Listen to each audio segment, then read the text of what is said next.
What's up guys? In this video, I'm going to show you how to queue up your audio using your CDJs. Now, we've already loaded up the audio in Serato, but I'm also in the last video, but I'm also going to show you with a traditional CD because there's some different things you can do with that as well. So I'm just going to show you a few different ways to queue up your music. So queuing essentially means to find the starting point of your track, whether that be at the very beginning or later, depending on what you want to do with it. So that all depends on your mix and what you're going to do, but it's finding your starting point. It also refers to queuing up your tracks in your headphones. So that's preparing your tracks to be played live before you turn up the volume fader on that channel and it's playing out the master. So queuing refers to kind of two different things. In this video, we're going to focus on finding the starting point. And then in the next lesson, I'm going to show you how to queue using your headphones and prepare to bring it out the master. Now, like I said, with the Pioneer CDJ, there are a few different ways you can queue up your songs. And most CD turntables, or CDJ turntables, are similar in this respect. So it doesn't have to be Pioneer. It can be Denon or another CD player turntable. But they all have similar features. So if you don't have the Pioneer CDJs, you can still learn from all these courses about the CDJs, so don't worry about that. Now, you can do the first method, which is forward and rewinding, which we sort of hinted at in the previous lesson, whether it's DJ software or a CD. So I have software on this side. I'm just going to put up the volume. And so I'm going to find the starting point of this track just by forwarding and rewinding. So it started at the beginning. So say if I wanted my starting point to be at the beginning and it was already playing, or maybe I loaded it and then was doing something and it was further in the song. If I want to go back to the beginning, the most manual way to do it is to just rewind or forward until you hear something. So I rewound till I didn't hear anything, and now I'm going to forward till I hear something. And there it is. Notice I'm not looking at the software. I'm just using my ears. So you don't need DJ software or even a screen on the CDJ to be able to queue up your songs. You can just use your ears. So I'm finding the beginning. I'm also looking at that mark right here. So now I've got it at the beginning. So I see this mark, and now I'm seeing where it's starting with this. And like I said, you can use cue points and stuff, and we'll go into that a little more later in this lesson. But for now, even if it's just, you know, who cares about if it's at 12 or whatever, you can still queue it up to that point. So I would just let it go and then queuing it back up to the beginning. And I find it, and there it is. So that is queuing it up traditionally just using the jog wheels. Now, with traditional CD, without software or a USB stick or anything, it's the same idea. So if I were to play it, and I need to get back to the beginning, I can just do it by ear. And I've found it, and there's my beginning. Say I wanted to start at the beginning. And I can also look here on the waveform. Whoops, I just searched through the wave. So remember, this is the needle search, right? So, but when it stopped, it works. So let's go back to the beginning. Or you can go back just using the track search button. So let's do that. So I've let it go. And if I want to find it again, I rewind it. So there it is, and I can see that little mark, right? But what if I didn't want to start it right at the beginning? What if my starting point was this blue part right there? So maybe want to get to that part. I would just forward it till I get there. And now I've queued it up to that point in the song, all manually. Now, while we're talking about the CDJ itself, on the Pioneer CDJ, you can also set memory cue points. Now, like I said, I went super deep into all the features of the CDJ in a previous video, so I'm only going to touch on this very basic. But if you want to dig deep, definitely check that CDJ course out because that goes super deep in it. But I can set a memory cue point. So as you can see, there's already one set. right here. So I can go back just by using the call button, and it jumped right back to that cue point. Also stopped the track, so I would have to play it again to start it. Now, if I want to set a cue point later to cue it up to maybe this other part that we just did, so there it is. I can either just hold it or I could press play pause to stop it. And then I just put in and then memory.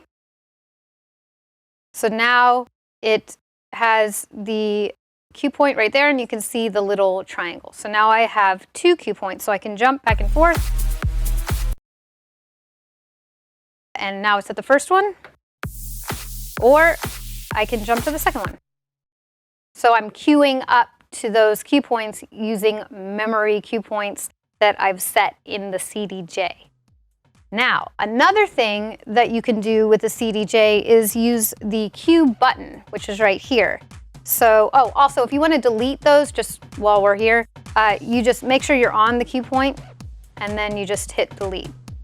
And then you'll see it's deleted, and now that second cue point we made is deleted. So if we wanted to jump back to the first one, there we are. Now, the cue button sets a temporary cue point. So these are permanent memory cues, whereas this button sets a temporary cue point so that you can sort of audition your track. But it won't be permanent, whereas you could recall it again later if you loaded another CD in or whatever. It's only set temporarily. And the way you do that is you just hit the cue button. Now, once you hit it once, it sets the temporary cue point. And then when you hit it again, you can play from that cue point. Okay? And notice also that there was a slight space. So let's do it a little more accurately. I'm going to cue it up to that exact part using the forward and rewind technique. So it actually starts right here. We had it starting up here, right? So you can see this marker. And it had that space, and we wouldn't want to start it there because then it would start delayed. We were going to drop it in with another track. So we want it to be precise. So we have that there. And then I'm just going to press play pause to stop it. And now I'm going to press the cue button. Now it's set the temporary cue point, and you can also see on the jog wheel it has this little red mark now lining up with that space marker. So that is showing me that I have a temporary cue point there. So now if I wanted to play it, like I said, you just press it again. But once you let it go, it's going to jump right back to that temporary cue point.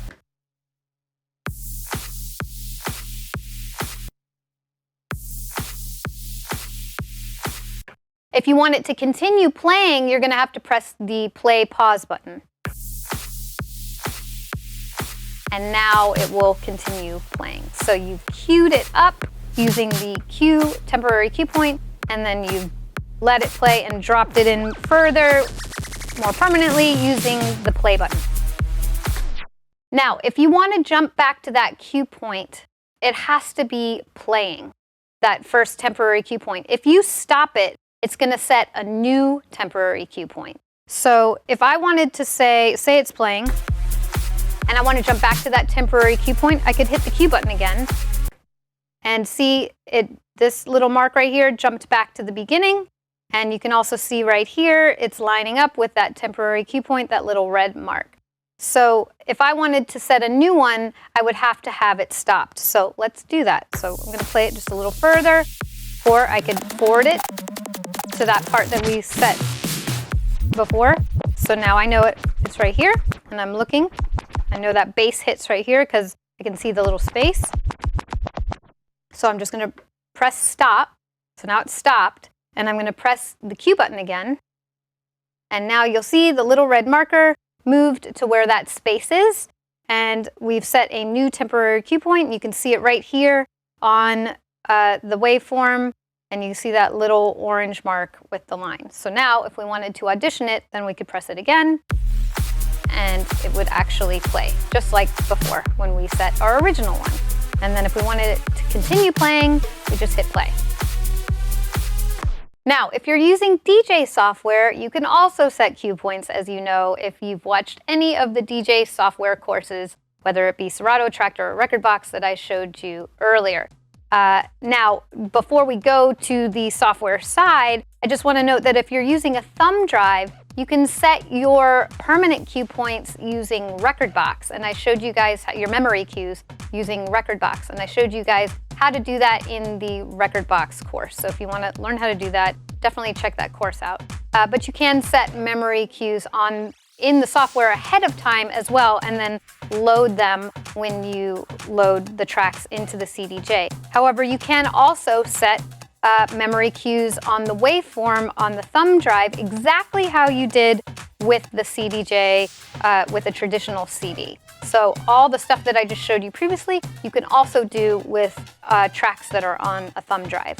But now that we're segueing over to software, if you're using full software mode, so you're not using a thumb drive, you're not using a CD, and you're just using, say, Record Box DJ or Serato DJ or Tractor, and the music is on your laptop, so we have it here and we have it loaded, and you see that. You see there's a cue point right here, and that's a permanent cue point. Showed you guys how to set cue points in the previous courses, but if you have a mixer that allows you to trigger those cue points, you can do that queuing thing on the permanent cue point, kind of like we searched right here for those cue points. You can just do that by hitting the button. So if you have this mixer or different mixers offer these features where you can control the cue points, you can do that. But don't fret, if you don't have a snazzy Pioneer DJ mixer like this, then you can just trigger in the software. So first, let's do it with the mixer. So I have it set at the beginning. If I want to cue it up to the beginning of the track, which is where I have my cue point set, all I have to do is I would actually want to stop it first and hit the cue point, because if I just hit it, it's just going to start there and keep playing. So now I've queued it up, and now I can play it either by hand, or I could press play pause, hit the cue point, and play pause to start it again. So you don't always have to do it manually, you can just use the button. But if I just want to jump back while it's playing, I can do that, sort of audition it, kind of like how the cue button works.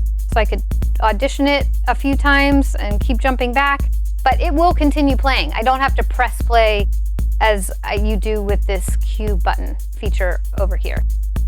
So that's how that works. Now, if you want to go on the software, I don't have all the software platforms for you today. I just have Serato DJ, but they all kind of work the same, where you can trigger your cue points with the software. So if you go right over here and you see this little arrow, I could just hit this, and you see here the software jumped right there, right at the beginning. So, and you can do this, like I said, you can set cue points later. So say I wanted to set a cue point at this part of the song. So I would forward maybe manually to get it there, or I could, use my mouse if I just wanted to use a mouse in the software. And then I just hit this button right here, and it sets another cue point. And then I could use that as my starting point.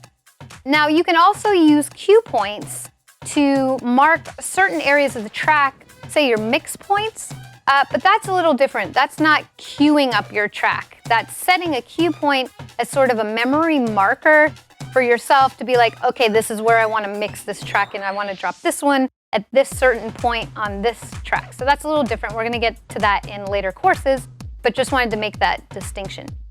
So that's pretty much the basic idea of queuing up your tracks and getting them to the starting point of where you want to start them, whether it be the beginning or later in the track. If you want to learn more, check out the next video.